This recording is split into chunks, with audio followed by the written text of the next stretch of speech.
Ya. Mambo? Poa, mambo vipi? Salama kabisa. Karibu sana. Haya, karibu. Asante. Ndugu yangu unaitwa nani? Mimi naitwa Esdori Germanus, nimetokea mkoa wa Kigoma. Niko hapa kwa ajili ya mkutano huu wa kimataifa wa teknolojia za kilimo ambapo nilipewa mwaliko na shirika la FAO. Mimi naitwa Praxeda. Nimetokea mkoa wa Morogoro. Ni mkulima wa mazao ya bustani. Nalima sana pilipili hoho za rangi, nalima tikiti tamu, tikiti maji, nyanya. Ni mazao mengi kidogo, lakini nafikiri kwa kuwa tunaongea, taendelea kuongea zaidi. Asante sana. Ndio. Mimi kule nilikotokea ni mkulima kiongozi baada ya kupata mafunzo kutoka shirika la FAO, lakini ni mkulima na sisi kama vijana tulianzisha kituo cha kutoa mafunzo kwa vijana wengine ambacho tulikipa jina la Kasangezi Agriculture Service Center. Kasangezi Agriculture Service okay. Center. Labda mwenzangu, unaweza ukaniambia kwamba ni kitu gani ambacho wewe kilikuvuta au kilikuhamasisha kuingia kwenye biashara ya kilimo? Kusema kweli mimi safari yangu ni ndefu. Safari yangu ya kilimo naweza nikasema kilichonivuta sana kuingia kwenye kilimo, unajua ni biashara ambayo ina mwendelezo, yaani kila siku watu watakula. Sio kama sawa na biashara nyingine utasema watu watanunua nguo, hawezi nunua kila siku, ila chakula ni lazima, yaani lazima watu watakula. Kwa hiyo ndo mojawapo ya kitu kilichonifanya mimi nikawaza juu ya biashara ya kilimo. Ukiangalia kwa muda mwingi tunautumia muda mwingi sana tukiwa mashuleni. Mimi nilibahatika kusoma. Wazazi wangu waliweza kunipeleka shule mpaka nikafika chuo kikuu. Na mimi kwa kuwa nilikuwa na lile wazo la kutaka kuja kuwa na fedha nyingi, najua hata wewe unapenda kuwa tajiri, si ndio hivyo? Kwa hiyo nikawaza ni biashara ipi ambayo inaweza nikafanya. Unajua mwanzoni tukiwa katika hizi tukiwa katika haya mawazo ya elimu, unategemea ukishafaulu, ukienda chuo, baada ya kutoka chuo utategemea kupata ajira nzuri. Lakini ukiangalia siku hizi ndio ilivyo kweli. Ndio ilivyo. Haipo hivyo. Kwa hiyo mtu lazima ufikirie ni kitu gani ambacho kinaweza kikakuingizia pesa na kikakufanya kikawa ni endelevu. Na biashara ya kilimo nafikiri ndio chaguo langu sahihi. Vipi mwenzangu, nini kilichokusukuma na wewe kuingia katika biashara ya kilimo? Asante. Yaani kwanza mimi sikuwa na mtazamo wa kuingia kwenye kilimo kabisa. Wewe ni tofauti na mimi. Ni kijana ambaye kilimo ni moja ya kitu nilichokichukia sana kwa sababu huko nyuma wazazi wangu niliwaona wanavyofanya, haikunivutia binafsi. Lakini walikuwa wanalima, saa nyingine wanakosa, yaani hawatumii njia zinazoweza kunifaa. Sasa kuna mazao yanayopatikana. Sasa kama kijana naenda huko kufanya nini? Lakini kilichonishawishi zaidi ni baada ya kukutana na shirika la FAO mkoa wa Kigoma.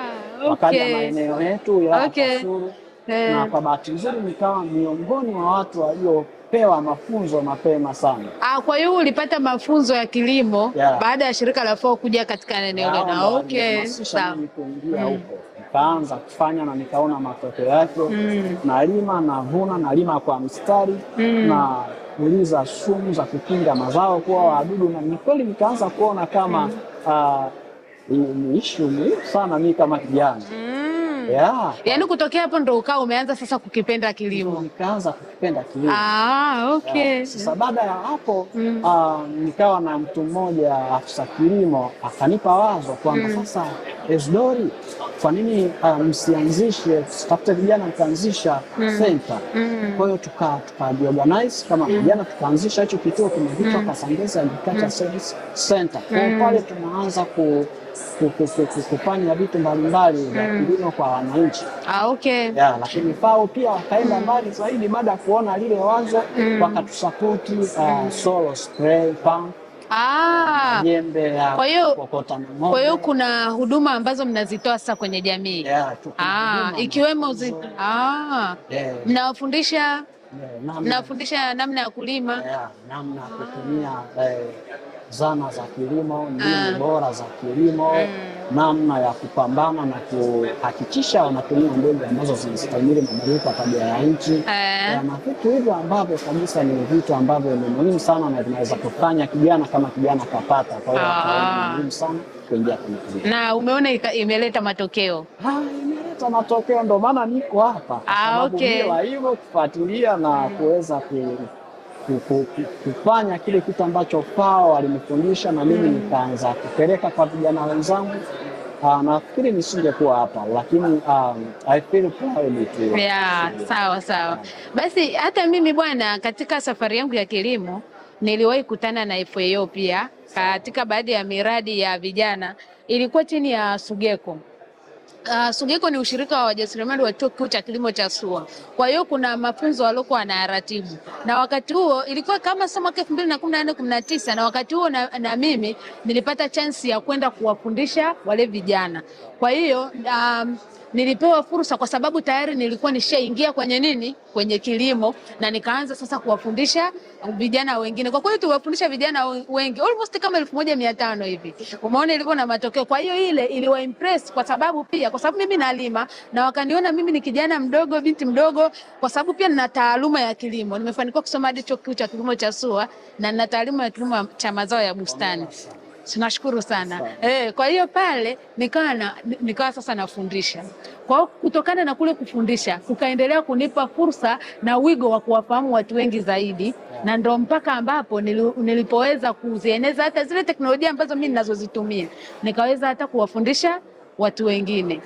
Na mwenzangu, labda nikikuuliza, kuna ubunifu wowote ambao umeutumia kwenye biashara yako ambao unayoifanya na umeleta matokeo gani labda? Ubunifu ambao nimeufanya hasa kwenye shughuli yangu ya biashara ya kilimo, unajua unapokuwa tayari umeshapata mafunzo unakuwa tofauti ikiwa umeamua kufuatilia. Mimi naweza ni mazao yangu lazima apate wateja, ni ubunifu ule kuyaongeza thamani, kuyachambua vizuri, kutochanganya na yaliyooza, ni ubunifu pia. Kwa hiyo napoweza labda kumuita mteja akaja, au nimepeleka sokoni akiangalia ya mwingine yamechanganya, ni machafu, aliweka chini tu, lakini mimi nimechambua, nimeongeza thamani. Ni moja ya ubunifu ambao niliuona unanifanya niweze kupata uhakika wa kupata soko. Inamaanisha kile kilicho bora, wanasema kizuri kinajiuza. Inamaanisha ukifanya uchaguzi vizuri wa mazao unategemea kupata bidhaa iliyo bora, mwisho wa siku ndo inaweza ikatengeneza. Basi kwa upande wangu mimi bwana, katika ubunifu ambao nimeufanya, kwa kuwa mimi ni mkulima, natumia teknolojia ya umwagiliaji kwa njia ya matone. Kitaalamu wanaita drip irrigation. Huu mfumo una vile vimipira vina vitundu vidogo vidogo sana. Sasa wakati tunaanza kuzalisha, wakati tunaanza kulima, nilikuwa sijui juu ya kwamba nitahitaji machujio ya aina gani. Kumbe maji nilokuwa nayatumia yalikuwa machafu sana. Yalikuwa anahitaji machujio ambayo ni makubwa au yenye ubora zaidi wa kuweza kuyachuja yale maji. Chujio nilizokuwa nazitumia hazikuweza kufanya vizuri. Naosha kila saa, yani inanipotezea sana muda mwingi. Hadi nikaanza kuona namna ya kuchukua ule mfumo. Lakini katika kupitia mitandao ya kijamii na nikaona bwana, kuna idea ambayo mtu anaweza akatengeneza machujio. Kuna ambaye alikuwa anauzwa, nikaenda kuangalia yale alikuwa anauzwa yakoje, tukaja tukatengeneza ya kwetu, ambao mpaka sasa hivi tunayatumia. Ni almost miaka 5 sasa na inafanya vizuri. Kwa hiyo natumia machujio ya mchanga ya kutengeneza, natumia tu local materials kama hizi mapipa na natengeneza, na ndo hizo ambazo natumia hadi leo na zimefanya vizuri. Na sio mimi tu, nimejitahidi kuwatengenezea na wengine na ambao wenye changamoto kama hizo hapo. Ndio kabisa. Kwa upande wangu mimi kupitia fursa hii najua tunapokuwa hapa tunazungumza, wapo wengine ambao wanatutazama vijana, hasa kwa mkoa wangu na katika maeneo ambayo mimi ninatokea.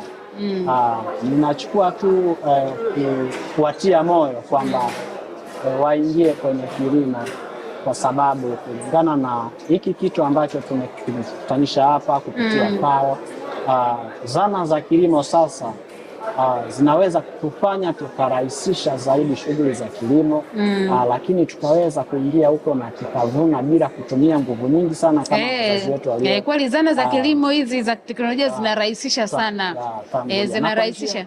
Na kwa njia hii naamini kwamba vijana wengi wameshaanza kuingia na mashauri na kuwasihi waendelee kuingia kwa wingi, kwa sababu sasa kilimo, biashara ya kilimo ni fursa. Kwa hiyo sijui wewe kwa mkoa wako vipi, unaonaje mustakabali wa biashara yako ya kilimo, na vipi vijana wakipatikana inaweza kuwa ni chanzo kikubwa cha kuleta mabadiliko katika mkoa? Sana. Wewe kwa mfano kiniangalia mimi mwenyewe ni kijana, unajua tulikuwa hatuvutiwi kufanya hizi shughuli za kilimo kutokana na kilimo ambacho wazee wetu walikuwa wanakifanya, kutumia jembe la mkono, yani ile kwenda shamba alafu unaenda unalima, mwisho wa siku upati kitu kutokana na mvua zinakuwa chache. Na ukiangalia sasa hivi mabadiliko ya tabia nchi yamezidi kwenda kasi sana, mvua zinakuwa chache au zinakuja bila ile ratiba maalum.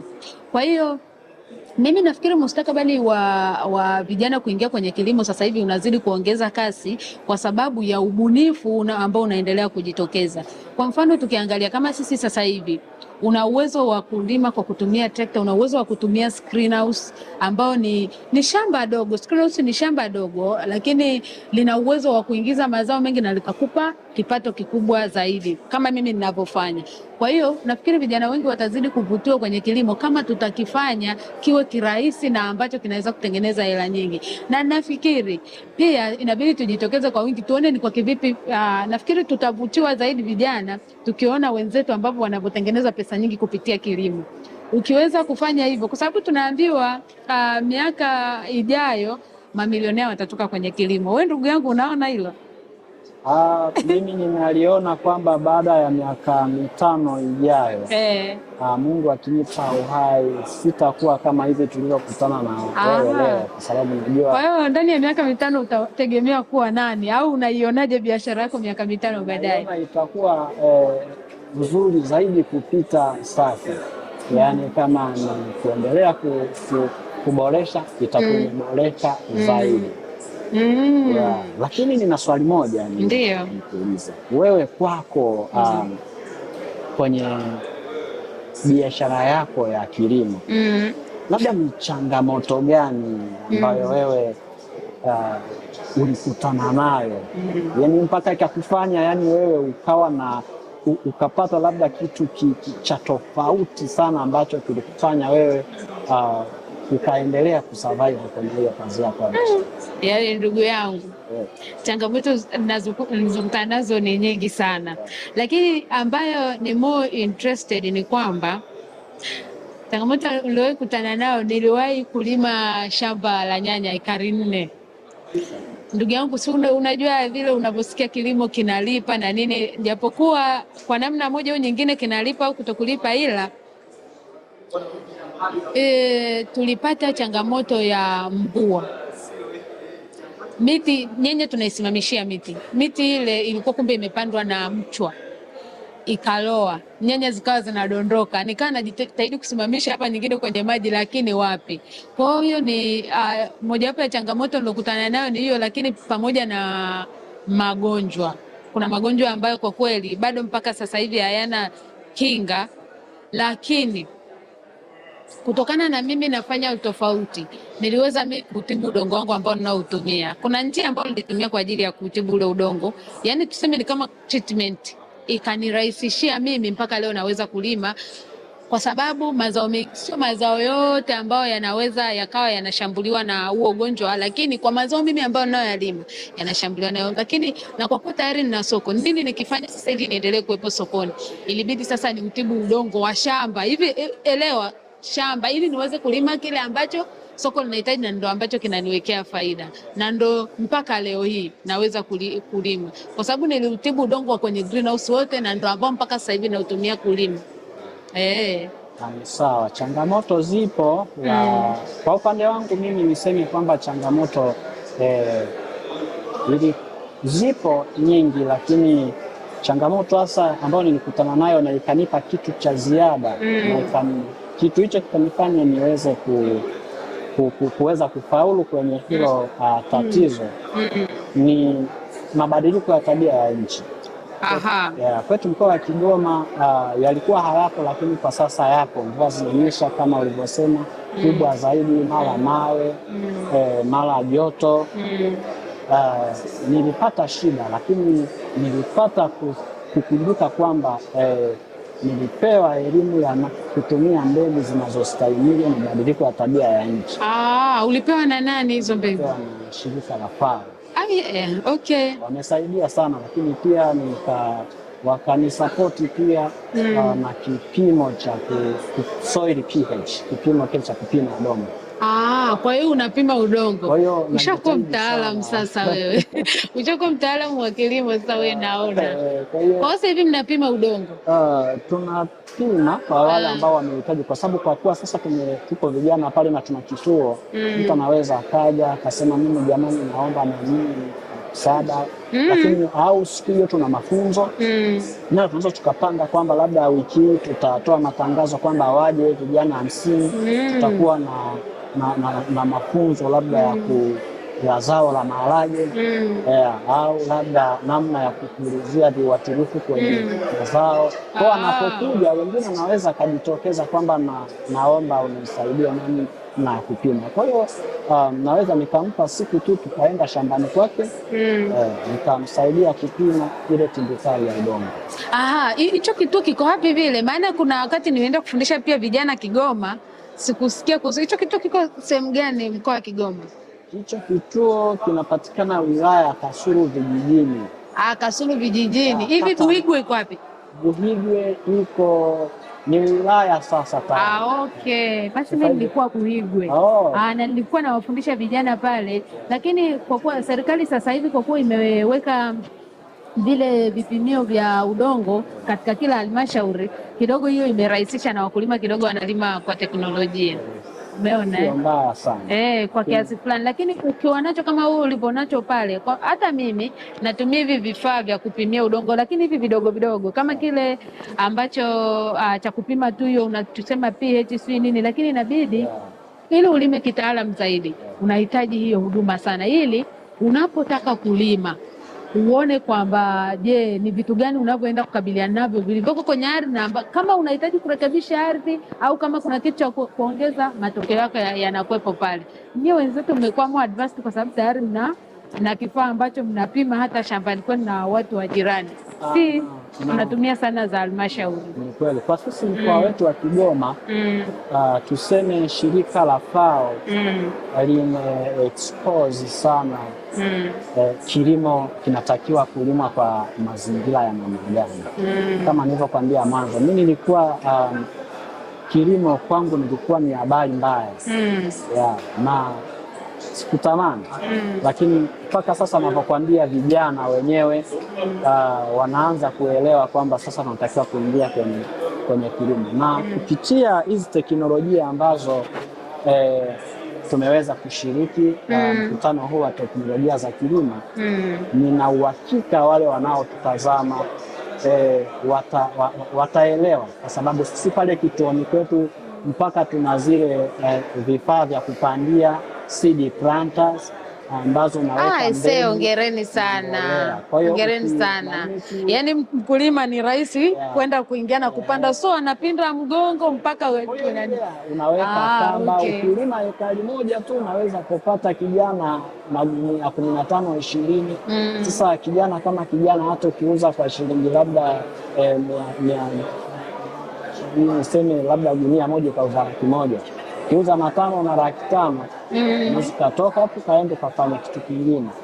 Lakini ni biashara nasema. Kwa sisi pale kituoni tunashukuru kwao sana kwamba wamekishika mkono, na kupitia wao kushika mkono, na sisi tena tumekuwa na kundi kubwa sana ya vijana na wananchi kwa ujumla ambao sasa wanaelewa kwamba sasa kilimo kinatakiwa kuwa hivi. Hivi tumeongelea kilimo. Hivi unawezaje kutofautisha shughuli zako na shughuli za kijamii? Yaani ni muda mwingi unakuwa tu kwenye kilimo, au Oh, sawa sawa. Namna ya kuweza kupata muda wa kufanya shughuli zangu za kilimo na shughuli za kijamii ni utaratibu. Ni utaratibu tu, najiwekea utaratibu.